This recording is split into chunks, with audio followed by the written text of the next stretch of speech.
हम अपने गांव से निकल रहे हैं। ठीक है दोस्तों, ये मेरी गांव है। ठीक है दोस्तों, तो बाइक को स्टार्ट कर रहे हैं और अभी बाजितपुर होके हम जा रहे हैं बराट। ठीक है दोस्तों, और दिखाते हैं आपको, दृश्य भी दिखाते हुए जाएंगे। ठीक है दोस्तों, इसलिए वीडियो में बने रहें। ये चौक कर रहा है। ठीक है दोस्तों,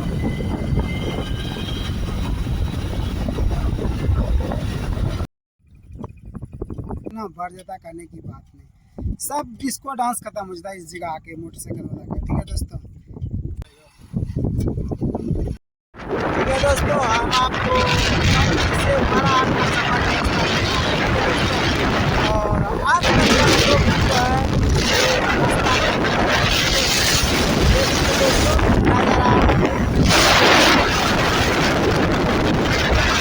है दोस्तों, ये हम आ गए बाजितपुर। ठीक है दोस्तों, आ गए बाजितपुर। ये बाजितपुर का नज़ारा। ठीक है दोस्तों,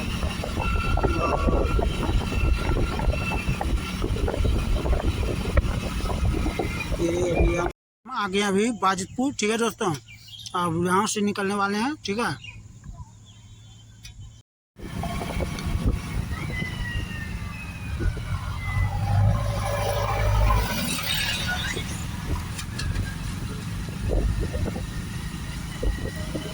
पारखंड, ये पारखंड का डिस्ट्रिक्ट रहा। ठीक है दोस्तों, ये जो रोड है पारखंड का डिस्ट्रिक्ट रहा, और पारखंड के बाद हम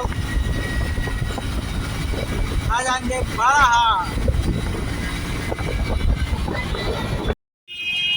हाँ तो गाइस, आ गए अभी बाराहाट। ठीक है दोस्तों, अभी मौजूद है हम बाराहाट। ठीक है, ठीक है दोस्तों, अभी हम आ गए बाराहाट और अभी बाराहाट में अब जा रहे हैं शोरूम, हीरो शोरूम। ठीक है दोस्तों, ये चौक पर का नज़ारा है। तो ये ऊपर मोटरसाइकिल चढ़ाते हैं इस जगह से, तो ऊपर में मोटर बाइक को रख रहे हैं ना, इसलिए दोस्तों। ठीक है, और आगे अभी हम बाराहाट का हीरो शोरूम। ठीक है दोस्तों, और जस्ट अभी अब जा रहे हैं अंदर। ठीक है दोस्तों, और अंदर का भी आपको दिखाएंगे। ये बाइक को वॉशिंग होगा, उसके बाद वहाँ पे सर्विसिंग में जाएंगे। ठीक है दोस्तों, कर रहे हैं। ठीक है, ये भैया और अभी चालू कर रहे हैं। ठीक है दोस्तों, देख रहे थे दोस्तों, सर्विसिंग कर रहे जो कि खोल रहे हैं। ठीक है दोस्तों।